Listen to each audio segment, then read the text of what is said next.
देखो, जब सामने वाला कमज़ोर पड़ जाए ना तो हर कोई उसका फ़ायदा उठाता है और यही काम कर रहा है इजराइल, क्योंकि इजराइल को ये पता था कि कभी ना कभी सीरिया में बशर अल असद की सरकार तो गिरनी है, सिविल वॉर जो छिड़ा है और क्यों ना इसी का फ़ायदा उठाया जाए। अब सीरिया में वॉर के चलते वहाँ की स्थिति हो गई है ख़राब, तो सीरिया की डिपेंडेंसी अब और बढ़ गई है। और दूसरी तरफ जो ईरान खुद को तुर्रम-खां समझ रहा था वो भी अब समझ गया कि हम सामने वाले के सामने कमज़ोर पड़ गए, क्योंकि जो पहले मदद कर रहे थे सीरिया की अब वो भी नहीं कर पाएंगे। सरकार का तख्ता पलट जो हो गया। अब बात यहाँ तक आ गई कि ईरानी अधिकारी कह रहे हैं कि अब हम पहले की तरह मदद नहीं कर पाएंगे, जबकि पहले सहायता देना आसान था, लेकिन अब नहीं, क्योंकि सीरिया पर कई ग्रुप कंट्रोल करने की होड़ में हैं, जैसे कुर्दिश सीरियन डेमोक्रेटिक फोर्स, हयात तहरीर अल शम, Syrian rebel force, ISIS, Golan Heights Israel. इस तरह इजराइल की ताकत अब और बढ़ गई और इजराइल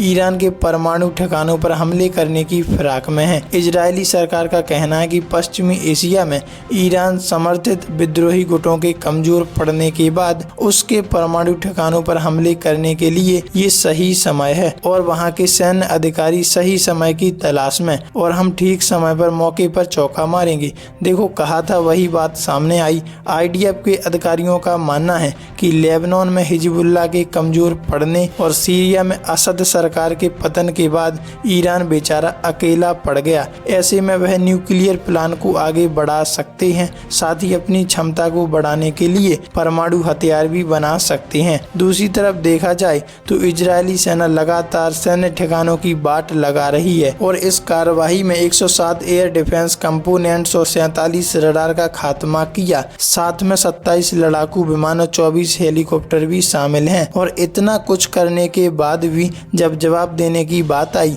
तो कह दिया कि ये आतंकी इजरायली नागरिकों के लिए खतरा पैदा कर रहे थे। इसके अलावा इजरायल और लेबनान के बीच हुई घमासान लड़ाई का उल्लंघन कर रहे थे और दूसरी तरफ इजरायल रुकने का नाम नहीं ले रहा। गाजा पट्टी में भी अपना किरदार बखूबी निभा रहा है। मुद्दे की बात पर आए तो हम पाते हैं कि इजरायल तब तक नहीं रुकने वाला जब तक कि ईरान पर अपना कब्जा न कर ले, लेकिन ऐसा होगा नहीं। ईरान के समर्थन में अरब देश हैं जो उसका साथ देंगे, लेकिन धीरे धीरे इजरायल की शक्तियां भी खत्म होती जाएंगी, क्योंकि किसी भी जंग के लिए, खास तौर पर लंबी जंग के लिए, आर्थिक स्थिति ज्यादा मैटर करती है और जंग में इसका दिन प्रतिदिन ह्रास होता जाता है। पर ये बात सभी देश जानते हैं, लेकिन खुद सशक्त और कमजोर देखना नहीं चाहते दूसरों के सामने। वैसे आपका क्या कहना है इस बारे में कमेंट में जरूर बताइएगा।